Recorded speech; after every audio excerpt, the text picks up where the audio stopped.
Yes, now, and welcome back to episode 153 of the Top Loaded Podcast. It's been a couple of weeks, but there's a load of great talking points, good discussion points as well. But before we get into that, I want to say a massive thanks yet again to the guys over at Third Down UK for powering up this episode of the Top Loaded Podcast. Whether you need card supplies, custom card stands, great preparation kits, whatever you may need in the hobby, they will have you covered. And if you use the code TTP10 at checkout, you receive 10% off your whole order. There'll be a link in the bio, or head over to their Instagram page and use their website to get your supplies and obviously get the discount. And there's only one place to start. And no, it's not Tops, it's not Panini for a change, but we all get into them. It is Whatnot.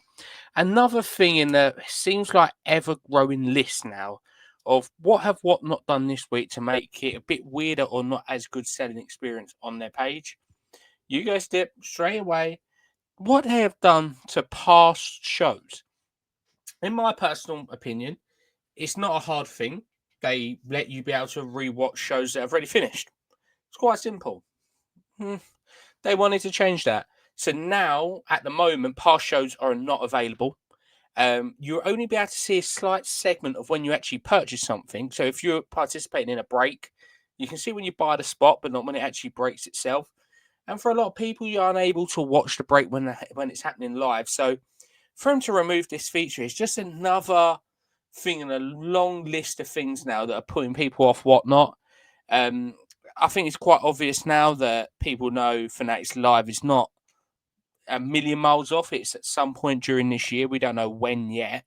So they will have a proper competitor, Whatnot. Obviously, it did begin with Vogs back in the day.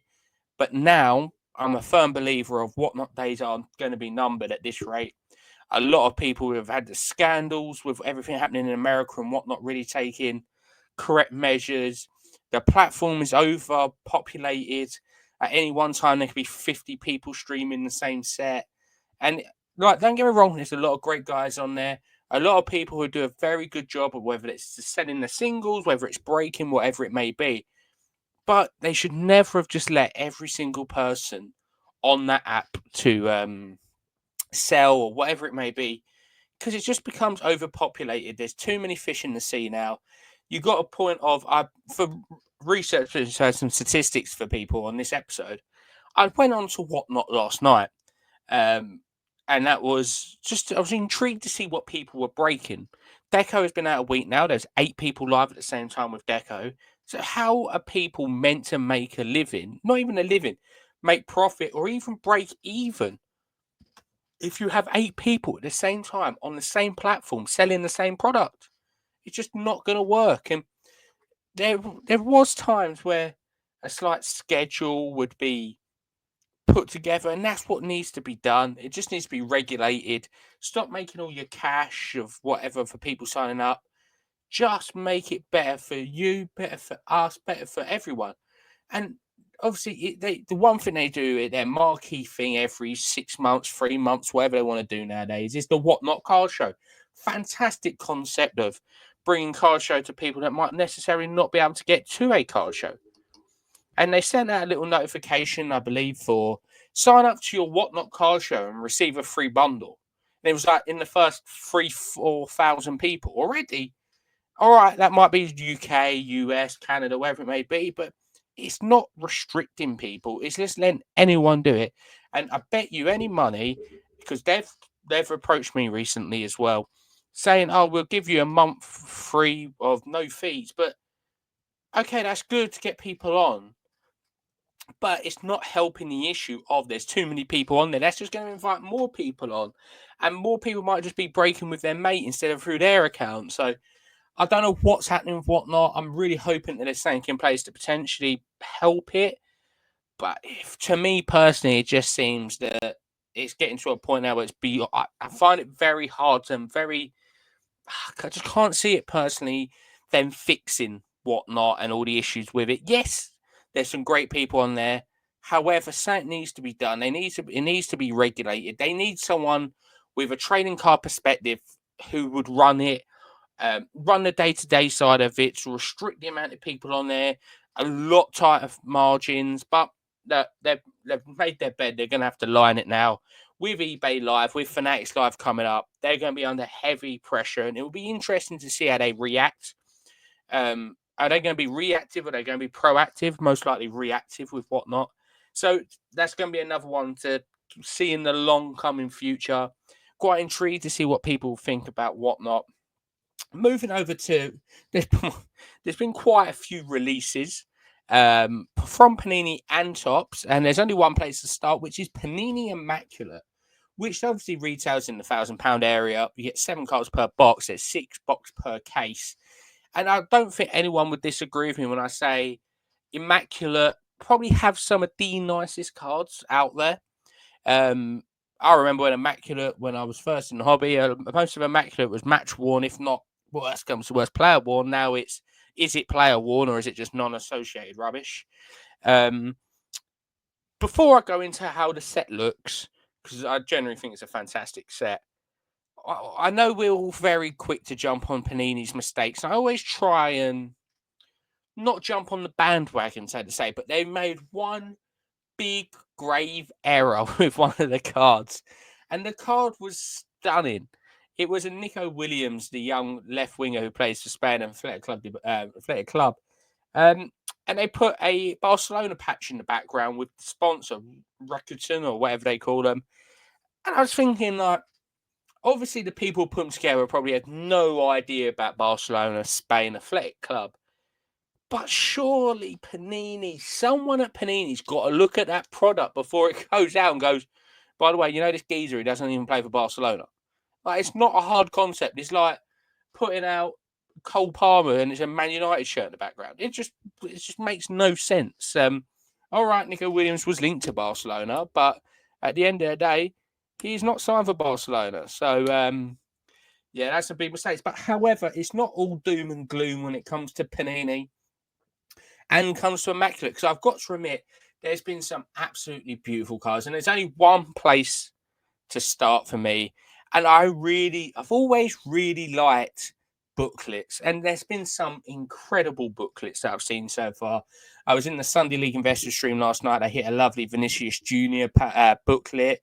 There was a nice David Seaman booklet I've seen, and I think a booklet, all right, they might be a bit annoying to store. However, I think a lot of people out there would agree that they are a very good looking card. Booklets have always been nice. It's good to see some new names, especially the likes of Vinicius Junior. There's been some nice dual autos that I've seen as well. Some nice cards as well that are a bit different. Is it a set that I would be buying? No. Like, as we always say, shock, here we go. Only US women's players, I believe, make the checklist every single time, which is very annoying. Despite having the WSL and the England Lionesses rights, don't use it. Fine, don't worry, don't use it. So, is it a good set? Yes. It's a very hard set to hit in. Watching a few case breaks, it actually the correlation actually seemed quite decent for a change, which I haven't said for quite a while. And I won't be saying about one of the other products I will be reviewing shortly. I feel with Dom Russ in comparison, you do see quite a lot of the same players / countries hit. Whereas in Immaculate, of what I've seen, I'm not saying every single one, but it's been quite spread out. It's been quite nice. It's a decent release. Will people be going mad for the cards? I can't personally see. Obviously, there's no Lamine Yamal rookies in there. I'm just trying. It's a lovely release, don't get me wrong. However, will it go down that well? It will do, but it'll probably filter out after the first couple of weeks, because it only did come out last Friday, the product. Moving on to another Panini release, which is Dom Russ. I think everyone will say Dom Russ is one of the sets they probably look back on. The first Dom Russ, I think, was 2017 Dom Russ, I believe. Was a stunning set, incredible.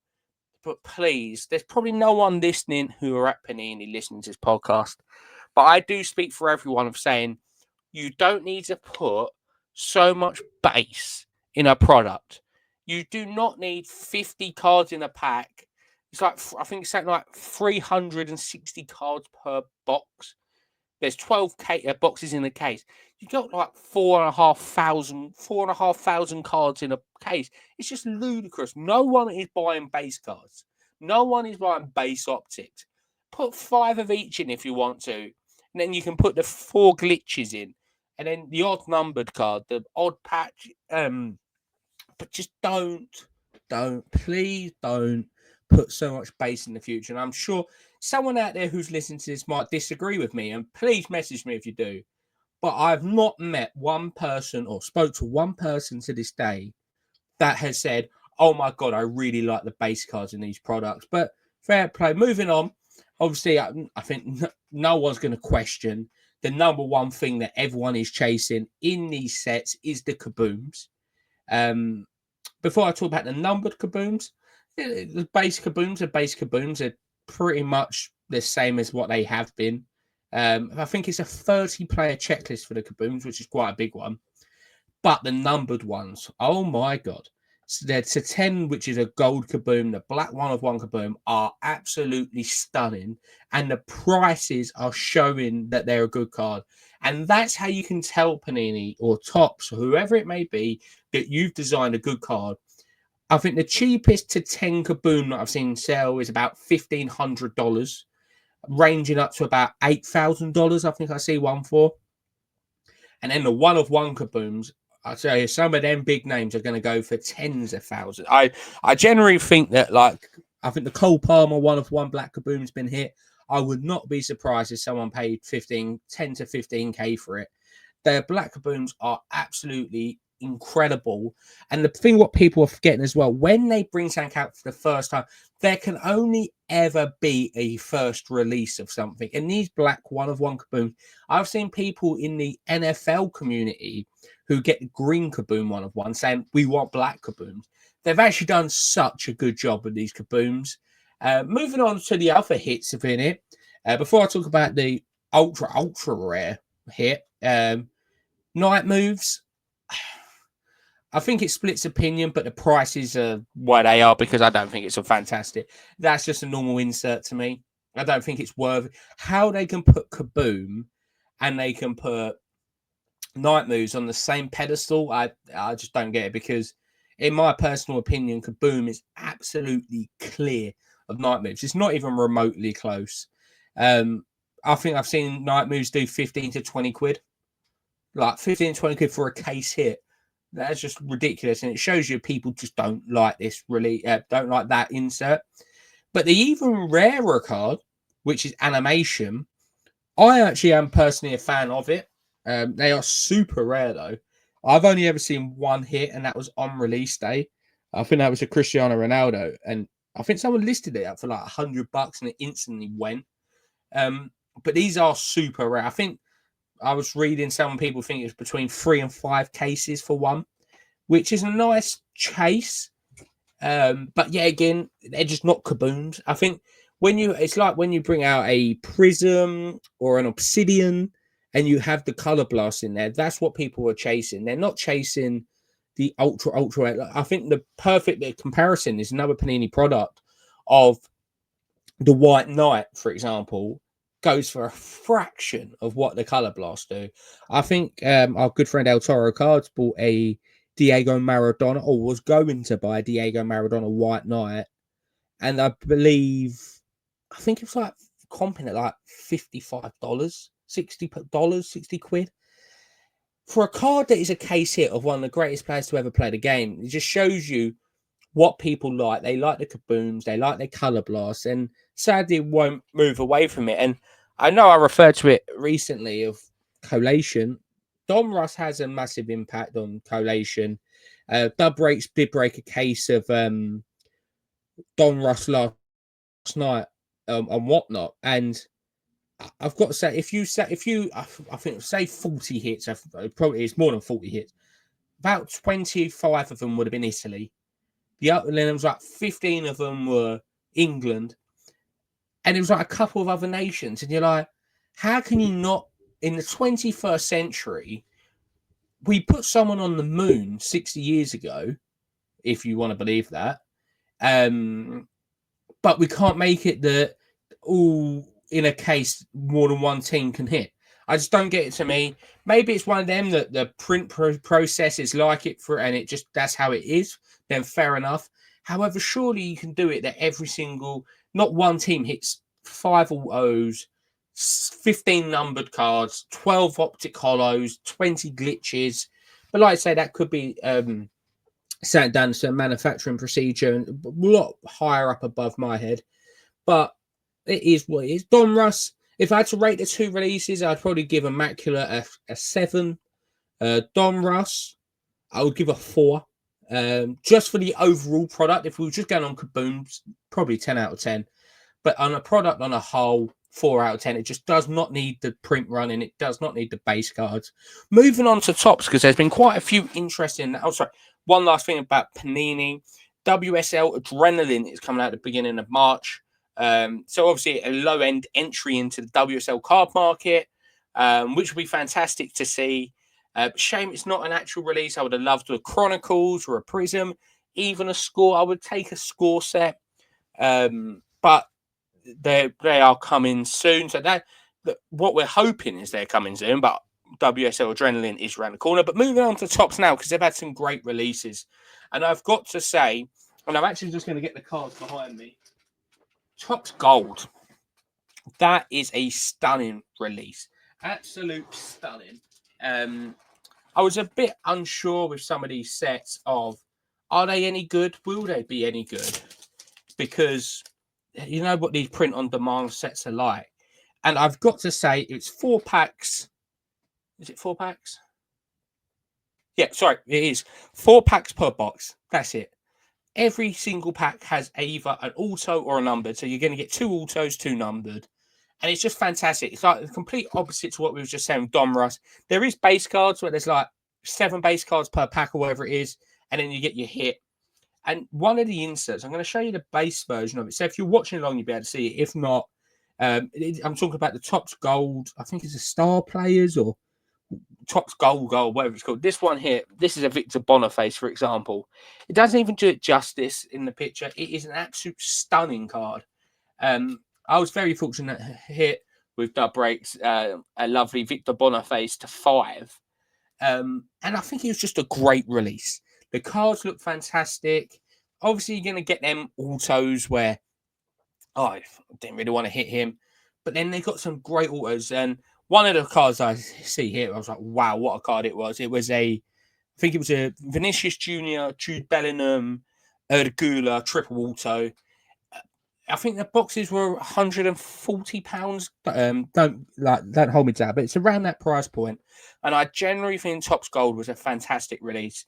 I'm not normally a big fan of the on-demand sets. I normally think they're quite a filler product. It's just like wasting time for the next big release. But I actually think Topps Gold will go down as a very good release. And I really hope they stick with the actual format of just the hits, because that works so well, just having hit upon hit.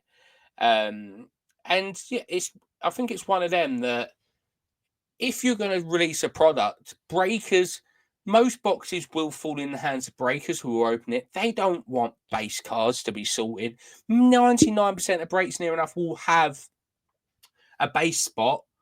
Apart from Gold didn't really have it because there weren't money base, because there was just 4 packs with 4 hits and then a few base. So fantastic release, Topps. I actually really enjoyed that one.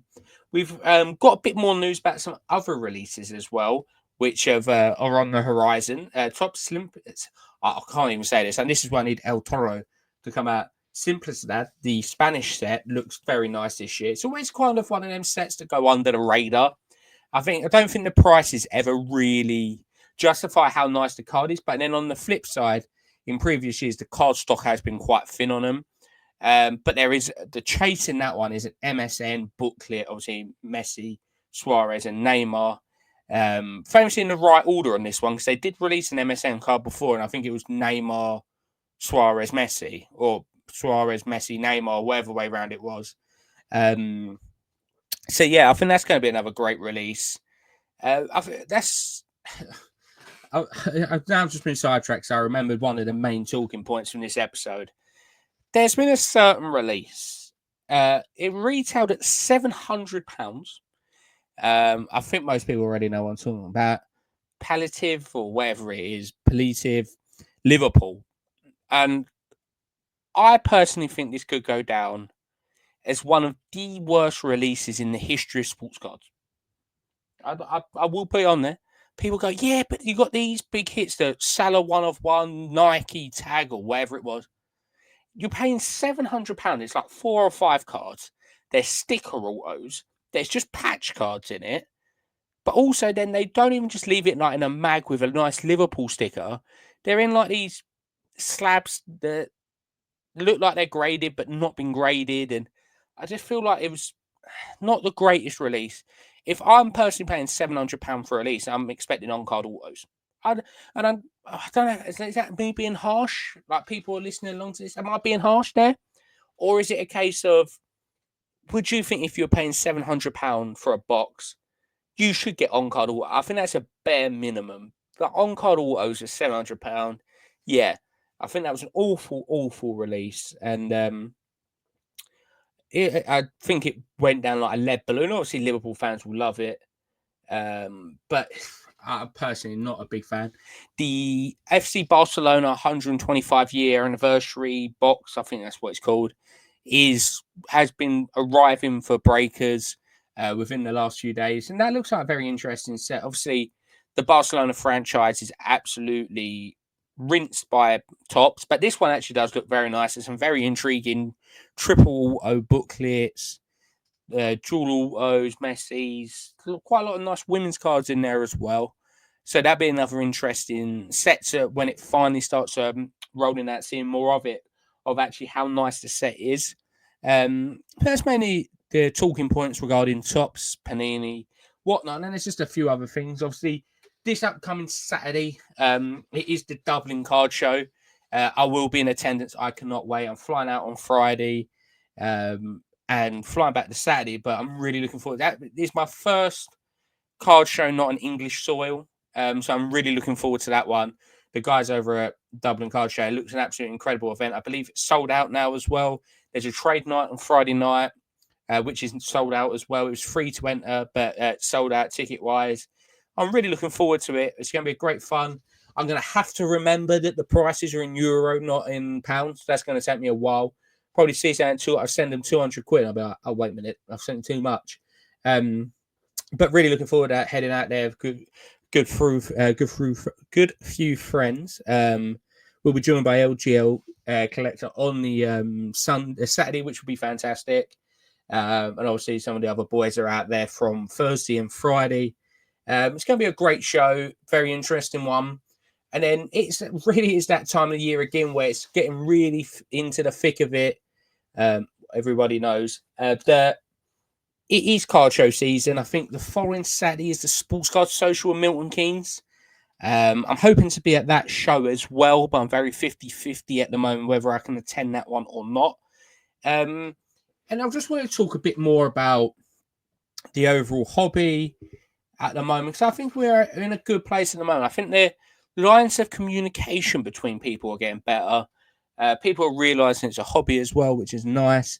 Been speaking to quite a few people, US side and UK side, who are getting involved more within the hobby. I'm personally getting more involved in the content creation side of it. But a lot more people I know are buying a lot more cards. They're selling. A few people are getting full-time in it, which is absolutely fantastic as well. And I think that's what's great to see. Excuse me. That people are realizing that this hobby ain't going nowhere for the moment, and you can really get involved in it. I was thinking the other day, I think it's 7 years or something now since I started in the hobby. I don't know where that time has gone at all. I'm sure it's about 7 years now, or whatever it is. It's just crazy how time flies. Looking around at some of the cars that I'm very fortunate to own, it's just great fun. And like I say, it's making the memories. And I think that's another thing that I've spoken to a lot about. Like this trip, being able to meet up with a very good friend, Troy, obviously Trike. He's going out there, be another great experience. But meeting new people, a few people I know from Ireland who are going to be there, which will be very nice. And it's just a lot of fun. London Card Show is absolutely fantastic. There's a lot of card shows upcoming. hopefully you'll be able to get to a lot more different shows, wherever country they may be in. And the Nationals, I don't think the Nationals will be happening this year, sadly, because I'm planning on spending some time in Switzerland for the Women's Euros. But hopefully next year that can happen, even though it is the World Cup year. So that's going to be quite an intriguing one, and probably could be the best Nationals to do for a soccer perspective. But yeah, I just thinking of any other talking points, really, because it is. That's the last one. I knew they were saying, "Hell, Top's Rip Night." And I know we've spoken about this on there before. Our very good friends at Trade Week Cards held their first ever Rip Night, so congratulations to them. They had former Premier League striker Emil Heskey in attendance. And you look at some of them in America, and obviously we're quite small in the UK, it's very different, but some of the people that were rocking up at some of the American shows, you had The Miz, I think, at Burbank. You had Mike Trout giving away free cards. I think you had Rey Mysterio turning up one of them. I think it's just really cool bringing that aspect of superstar athletes, whatever it may be, to your collectors. But a lot of them are collectors as well. And I think that's what Tosin has done quite well when he was at Fulham and when he was at Chelsea. Like having that aspect of that you see him on telly, you see him in person play football, but then you can just have a chat with them and catch up with them. I think that's been quite nice, and I look forward to the future having that a lot more because, like we say, Jacob Brown, the Luton defender, we've seen another player in there, and there's probably quite a few other collectors who are collecting, like footballers who are collecting, but we have no idea. It'd be really cool to see in the long run. I think a lot more players, a lot more athletes, whoever it may be from my Team GB collection. It'd be lovely to see some of them get involved. But it's going to be, I think it's really intriguing to see more athletes actually being more vocal about it, but also putting out like they're picking up their cards. Obviously, we've seen in the past Antoine Griezmann. I think he's another great example of it. And there's quite a few of the American guys as well that put their content out quite a lot. But like I say, we're running into about half-hour mark now. I'd just like to say, obviously, this is the first installment of now going bi-weekly. We have got some people lined up in the up-and-coming episodes. So it's going to be really intriguing to see what people think about this 2-week format. Like we say, there's so much more to talk about. It's really really enjoyable. I'm going to do one more shameless plug. If you haven't followed me on over in Instagram or in TikTok, RP Trading Cards just below. Obviously, if you ain't following the podcast, what you do? Why are you listening? If you ain't following, come on. I was looking at about 40% of people who listen to the podcast are actually following. So if you're on Spotify or Apple, chuck us a follow, hit the 5 stars. If you're on YouTube, please press a little like, but also subscribe. It really helps us out massively. And like I say, a massive thank you yet again for everyone spending 30 minutes of their busy schedules listening to me ramble on about trading cards. But if you are going to the Dublin Card Show, I can't wait to see you, whether it's Friday or Saturday. I might be seeing a few of you in Milton Keynes, but also just be nice to catch up and chat with some more people. But like I say, a massive thanks yet again for every single person for listening or watching the Top Load podcast. I hope everyone out there is doing well, staying safe, buying, selling, trading, and all that good jazz. But most importantly, happy hobbying and good night.